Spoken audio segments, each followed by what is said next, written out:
Bonjour à tous, vous écoutez l'émission Compte à rebours présentée par Thérèse Pan pour Radio Taïwan International.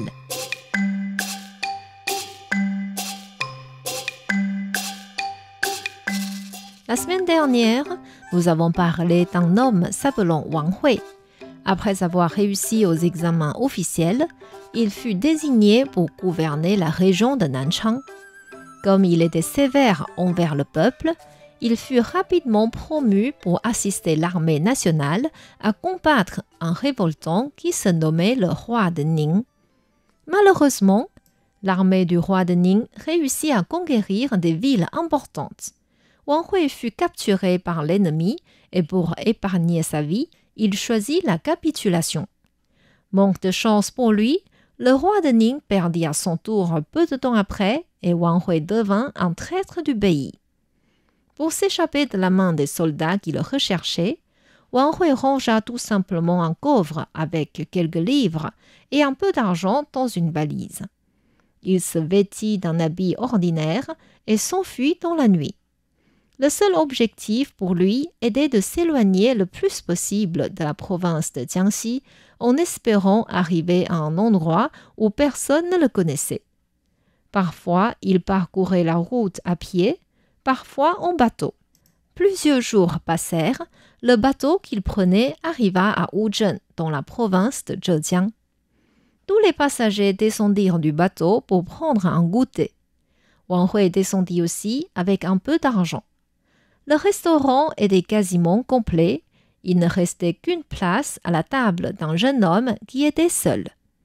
Le patron du restaurant installa Wang Hui à la même table que ce jeune. Wang Hui trouva le visage de celui-ci bien familier, mais il ne se rappelait point où il l'avait vu. Il lui posa donc la question. « S'il vous plaît, d'où venez-vous et quel est votre nom de famille ?»« Je suis originaire de Jiaxing et je suis de la famille Qu.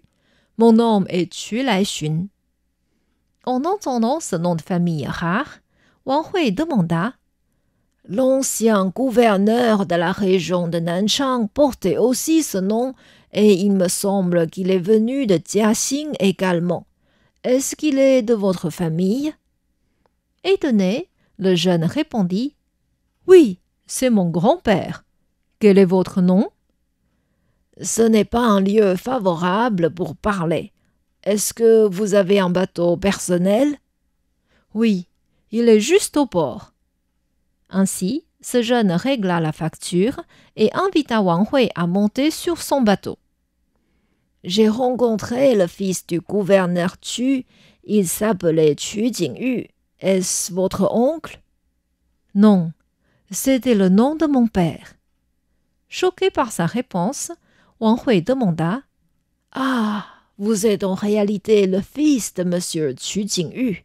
C'est pourquoi je vous trouve que vous êtes bien familier. Mais pourquoi disiez-vous que c'était le nom de votre père?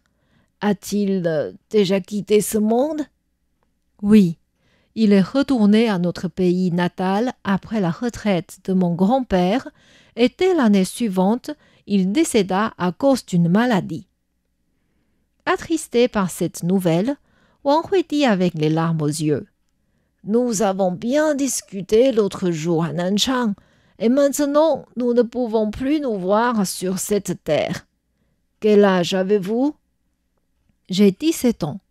S'il vous plaît, je ne connais pas encore votre nom. »« Est-ce que le batelier ou vos servants sont encore sur ce bateau ?»« Non, ils sont tous descendus. » Rassuré, Wang Hui chuchota à ses oreilles. « Je suis Wang Hui, celui qui a pris la suite de votre grand-père. » Stupéfait, Qu Laixun dit « J'ai entendu dire que vous avez eu une promotion et êtes parti au sud de Jiangxi.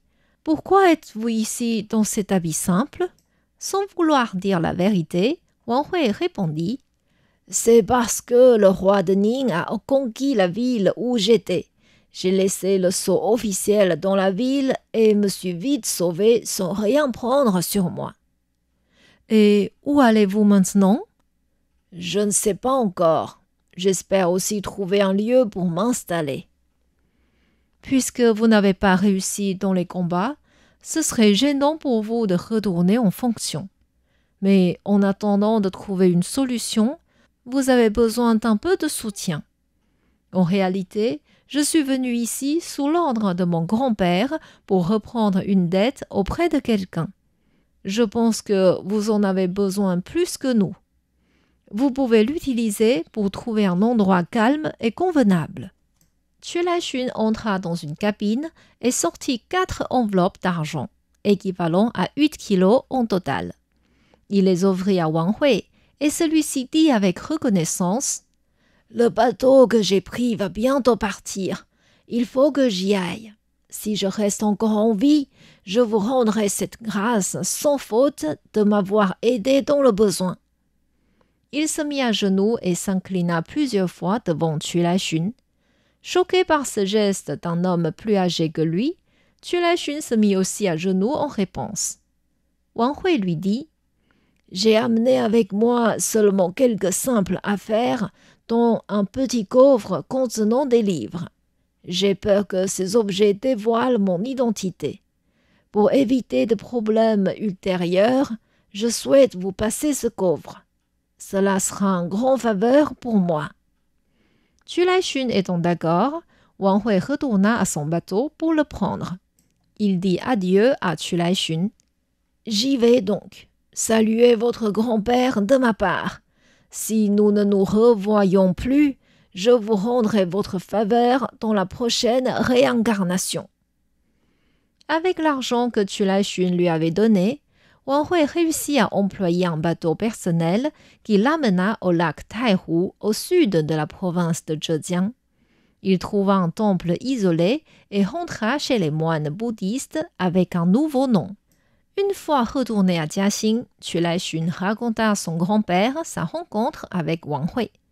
Étonné, Yo lui dit « Sais-tu qu'il s'est rendu au roi de Ning ?»« Il ne me l'a pas dit. Il a juste dit qu'il s'est enfui en laissant le sceau officiel. » Même s'il est considéré comme un criminel aux yeux de l'empereur, il reste quand même une vieille connaissance à moi. As-tu donné un coup de main pour qu'il puisse se sauver plus loin?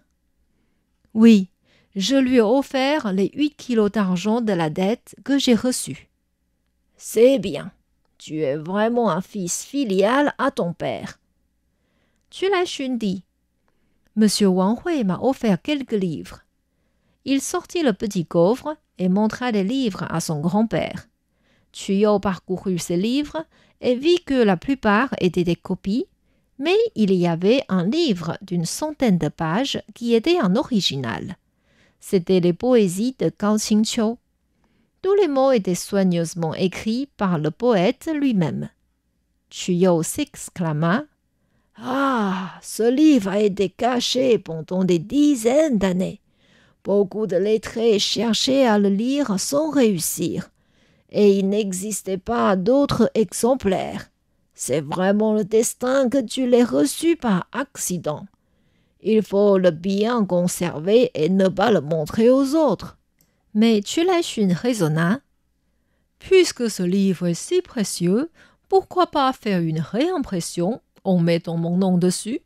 Je deviendrai connu par ce fait. » Ainsi, il fit réellement une impression en centaines d'exemplaires en mettant comme titre « Poésie de Gao Qingqiu » et en bas « Publication par Lashun de Jiaxing ». Il en offrit à toutes ses familles et amis et tout le monde appréciait bien ce livre. Depuis, à chaque région de la province de Zhejiang et de Jiangxi, les gens savaient que Lashun était une jeune célébrité. Lorsque Yo apprit cette nouvelle, il ne reprocha point son petit-fils parce que pour lui, c'était inutile de regretter un fait. Au contraire, il apprit à Lashun à composer des poèmes et des mots de souhait pour qu'il puisse faire des allers-retours avec d'autres célébrités qui lui écrivaient. À savoir que, à cette époque-là, les gens qui savaient composer des poèmes étaient marginalisés.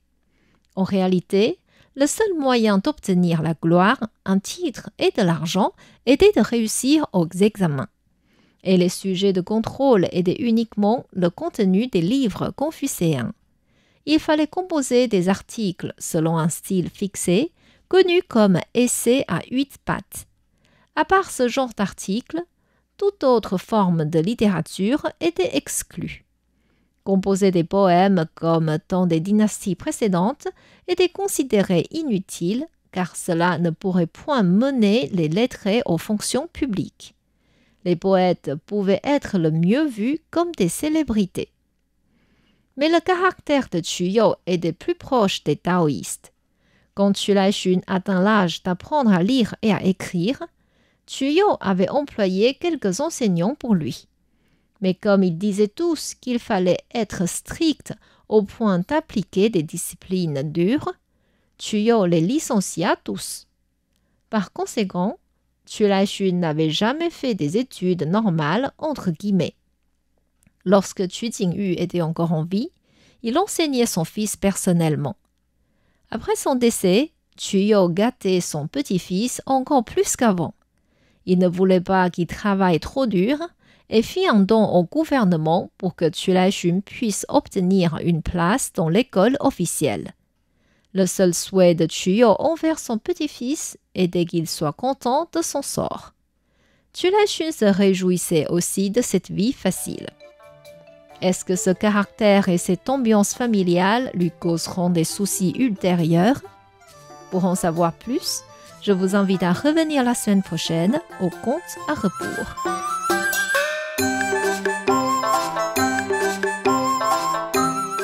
C'était Conte à rebours présenté par Thérèse Pan sur les ondes de RTI.